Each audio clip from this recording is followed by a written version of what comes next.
Hey everyone, this is Anton and you're watching the HTC One Mini versus HTC One comparison on Pocket Now. But you notice that I don't have any devices with me. That's because we're going to do things a little bit differently this time. We are using the HTC One Mini to record this intro. So, let's get to the comparison. When we started using the HTC One Mini as our daily driver, after installing everything and mirroring our HTC One setup, we were surprised to see that the HTC One Mini was snappy. Really snappy. Of course, if you want to see just how snappy the HTC One is, check out our full review over at Pocket Now for all the details. While you're at it, follow us on social media to be among the first to see our videos and posts. We thought you'd like to see a side-by-side. The HTC 2013 Mini flagship and the S4 Mini competitor versus the HTC One flagship, the Samsung Galaxy S4 competition. So here it is, and we're looking, as usual, at hardware, software and user experience, as well as the camera. You can almost think the HTC One Mini is an HTC One if you don't know what to look for. That's not only because it sports the same design and materials, but also because it is not much smaller than the HTC One. That is, on paper and compared side by side. However, when you hold the phone and you start actually using it, you will instantly realize that it is a mini version of the flagship. Just like the One Mini is made out of aluminum. However, there are a couple of differences. While the HTC One has plastic inserts along the edges, the One Mini extends the plastic further towards the front and back, embracing a little bit from the aluminum and from the glass. This way, the Taiwanese company eliminated some of the complaints with a few HTC One units that had a slight gap between the aluminum and the plastic itself. Everything else is apparently the same to the untrained eye. Upon close examination, you'll see that the power button no longer acts as an IR blaster like on the One. The volume rockers have also been redesigned a bit, and the LED flash on the back has been repositioned. The boom sound speaker grills are narrower, but just as precisely drilled. And a detail HTC paid attention to, and we're happy that it did. The camera is slightly recessed, so it's much more difficult to scratch it while laying down the phone on its back. These are about the only differences in design and build. However, there are a lot of contrasts under the hood. We have a dual-core Qualcomm Snapdragon 400 processor clocked at 1.4 GHz versus a quad-core Qualcomm Snapdragon 600 running at 1.7 GHz. 1 GB of RAM versus 2 GB of RAM, 16 GB of internal storage versus 32 or 64, 4.3-inch 720p SLCD2 display versus 4.7-inch 1080p SLCD3 display. 1800 mAh battery versus 2300 mAh battery. No IR blaster and NFC on the Mini, while the One has them both. The main camera is matched at 4 megapixels, wearing the Ultra Pixel tag, but the webcam is a 1.6 megapixel unit versus a 2.1 megapixel shooter on the One. Android 4.2.2 now runs on both devices, out of the box on the Mini, via update on the HTC One, and Sense is nicely complementing it. Which brings us to the user experience. As you can see, we've got a mirrored setup on both devices, and we can tell you that the user experience HTC is delivering on the One Mini matches the one found on the flagship. There's nothing you can do on the One that you can do on the One Mini, if you disregard, of course, hardware limitations referring to NFC and IR blaster. This means that Blink Feed is there, whether you like it or not, and Sense has been further tweaked and fine-tuned.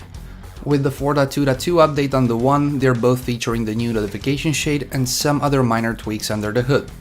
For a detailed look at HTC Sense experience on One, and implicitly on the One Mini, make sure to check out our full HTC One review on Pocket Now. Performance-wise, HTC or Google managed to achieve a great thing. A slower device, on paper, manages to keep up with a flagship. Is it possible for a Snapdragon 400 with half the RAM to keep up with a Snapdragon 600 with double the RAM? Yes, give or take a couple of milliseconds, which are really negligible. We've compared app launch times for most daily tasks for browsing the web, YouTube, Spotify, email, Facebook, calendar, Google+, Twitter, messaging, navigation, and other app launches.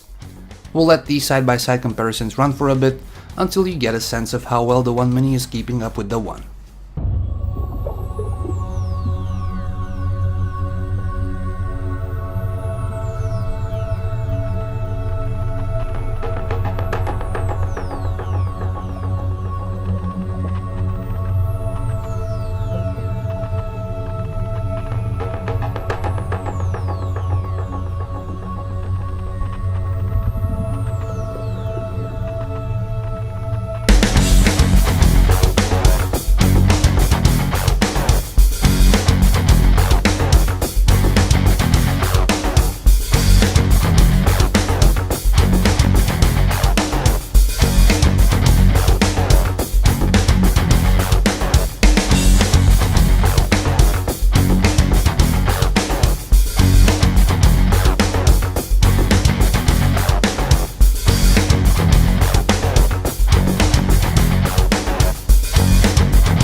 See what we mean? Now let's move on to the camera. Its performance should be similar to the ones. Let's run the slideshow while we tell you more about the camera. HTC fitted the same 4-megapixel ultra-pixel camera on the One Mini. Its lens cover is a tad smaller and the LED flash has been slightly repositioned, but aside from that, everything should be the same on paper. And it also is in reality. Everything we said with the occasion of our HTC One review concerning the camera applies here too. Shots are good outdoors, and while HTC doesn't miss an opportunity to emphasize its ultra-pixel camera performance in low-light conditions, we are not impressed. There's just too much noise and the sensitivity is not appalling either. It's not a bad shooter, but it's not the best either, and we're not comparing it to the one on the 808 PureView or the Lumia 1020, but to other phones like Samsung Galaxy S4 or Lumia 925. The camera interface and the entire experience is identical to the HTC One. This means that you can snap pictures, Zoes, have special effects on Zoes, experience the live gallery with highlights and all. Photo editing, manipulation, live effects, everything is in. While we'll look at some of these aspects in our upcoming review, you can always check out our HTC One review right now for more details. In conclusion, the HTC One Mini is worthy of wearing its bigger brother's, the HTC One's name. It is a true miniature of the flagship, from the outer looks and premium feel to the entire user experience. Even in the performance department, while lacking specs on paper, it delivers a solid experience. If you think that the HTC One is too big for you, or too expensive, the One Mini is a great solution. If you prefer the HTC One looks and feel, stop right here. If that's not a must on your list, you can also look at another mini phone, its direct competitor, the Samsung Galaxy S4 Mini, which we also reviewed.